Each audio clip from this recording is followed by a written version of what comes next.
How's it going, you sexy beast? I hope you've had an amazing weekend and are ready to kickstart the week once more tomorrow.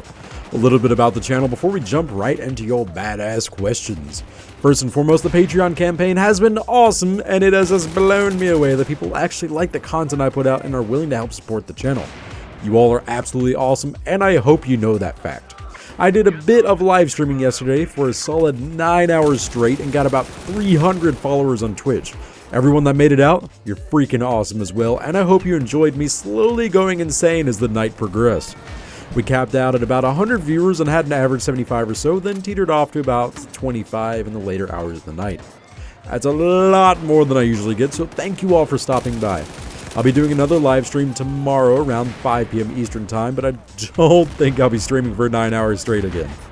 Tentative content planned for the channel are the highlights from last night's stream, a weapon review of the AWS light machine gun from Battlefield 4, and possibly a brief introduction to Chivalry, and maybe some Smite gameplay with Zoran. The last one is a definite maybe. The certified badass episode of The Infiltrator is still up in the air. The guides are typically quite in-depth, and I need to find a new approach to it as to not create a boring guide while also not skipping out on any details. But enough of me, let's jump right into your lovely questions. I'd like to go ahead and apologize if I butcher the pronunciation of your name and possibly insult your family. Starting off, Baig asks, which TV shows are you following right now? Well, honestly, I'd never followed a TV show until Breaking Bad. I watched the crap out of it and eagerly awaited the next episode to be uploaded online. Once Breaking Bad finished, I had attuned my palate to high-quality shows, and nothing else really fit that taste except for Game of Thrones. So I'm not really following anything except for Game of Thrones right now, until the next series of Orange is the New Black, which comes to Netflix whenever. Nothing else really seems to fit my taste. Typically, I'll just have random shows open on Netflix while I play Diablo or something mindless, but I don't really follow them with such fervor as I did with Breaking Bad or with Game of Thrones currently. So I guess just Game of Thrones. CP the 7th asks, what type of range do you play as? Long, medium, short? Just in general, video games, what type of weapon do you prefer? I'm very much an assault rifle jackass. I like that medium range sweet spot where I can engage enemies in close quarters or try and plank at them from longer ranges. I've always been a fan of extreme adaptability instead of focused rolls. The extent of my comfort zone would be a semi-automatic battle rifle such as the DMR from Halo Reach or the Hammer Burst from Gears of War 3. High damage, high accuracy, but a medium to low rate of fire. These type of weapons used to be my favorite, but in more recent games, developers just don't seem to understand how to balance them. Case in point, DMRs in Battlefield 4 or battle rifles in Planetside 2. The damage values are just too low to consider using them as medium range supplement to bolt action rifles. Hussain Alam asks, if you could make guns look different, what options would you put on guns to make them look more badass other than camouflage? I don't like how many of the guns look very similar, and I would love if we could buy some interesting stuff for them. Well, I think the attachment system needs to be varied first before any money is involved. I would love access to new barrel lengths, different types of forward grips, multiple muzzle brakes, differing stocks, magazine types, ammunition types, you know what you can do with regular guns. Some fun ideas for actual new weapon models would be to get creative with the actual placement of the parts of the weapons themselves. Look at the British Sten. It has a side-mounted magazine, which makes it extremely unique looking. Same goes with the FNP-90 with its freaking crazy-ass magazine that seems to require a high level of sorcery in order for it to work. Or we could take it a step further and implement bullpup weapons, or weapons where the magazine is located behind the firing action, which allows the weapon to be shorter overall while retaining the same barrel length. These all could be implemented for the Terran or New Conglomerate, whereas the Vanu could go all stupid sci-fi and take it a step further.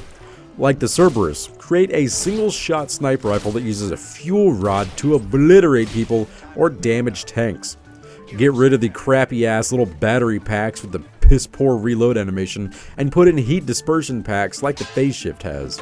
After 30 rounds of your assault rifle, instead of popping out a new AA battery, just rip apart the frickin' barrel and throw in a new one.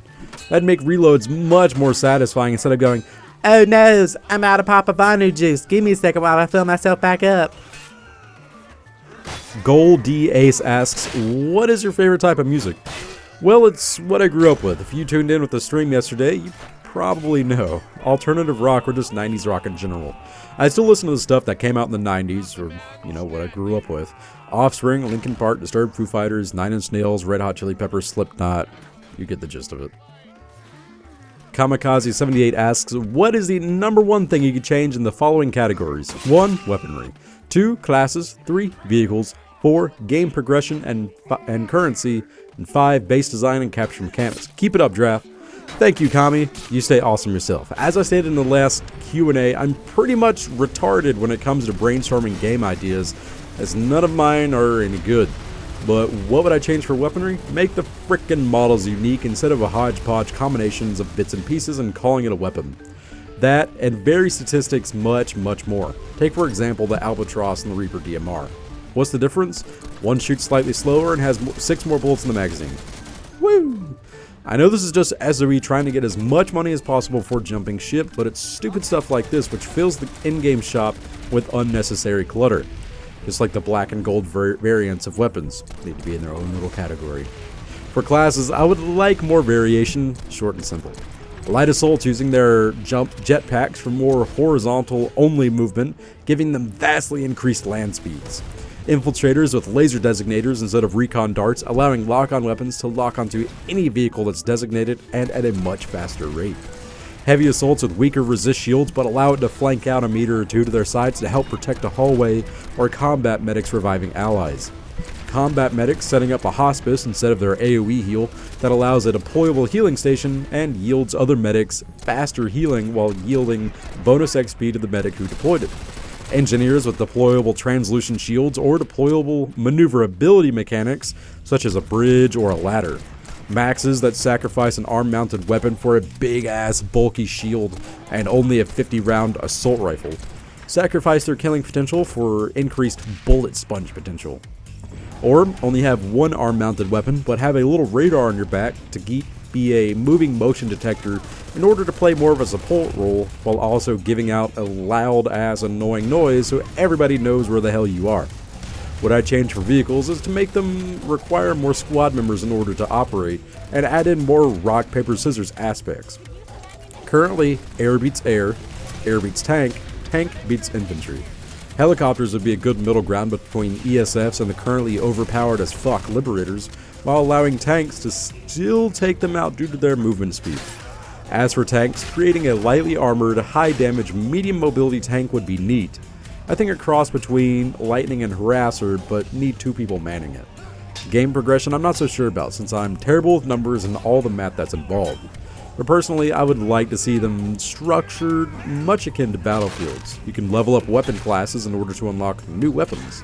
So, you need to get a bunch of XP with assault rifles in order to unlock the Carnage AR, and once you've unlocked it, you can purchase it with your certifications, which I would like to be awarded in different ways to help benefit the players who can't go on super amazing awesome kill streaks of thousands of people with a Liberator. And finally, base capture and mechanics. We need variation. Big time. Attrition in every single facility gets old really quick. I would love having a massive ass base built into the side of a mountain with plenty of shield generators built like a castle. As the attackers proceed further and further into the base, they encounter fewer and fewer generators that lock off certain passages. The final is a big ass spawn control unit that, once destroyed, will immediately flip the control to the attackers.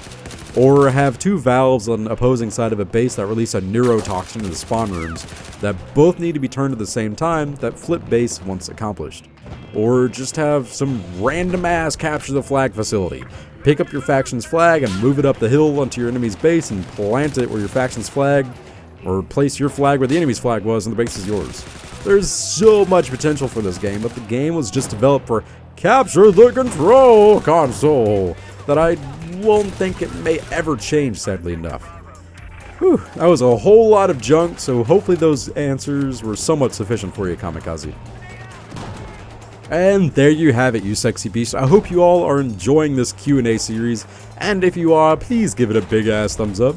Make sure to check out the description below to follow me on Facebook, Twitter, and Twitch to keep up on all the latest happenings of the channel, as well as considering becoming a badass patron on my Patreon campaign and earning some badass rewards. If you have a question you're desperately needing to ask me, go ahead and post it in the comment section below. I'll grab a handful and answer them in next week's Subscriber Sunday Q&A. If you'd like to see more videos like this, then go ahead and click that sexy ass subscribe button. It's just calling your name, baby. Oh yeah, and it's free too.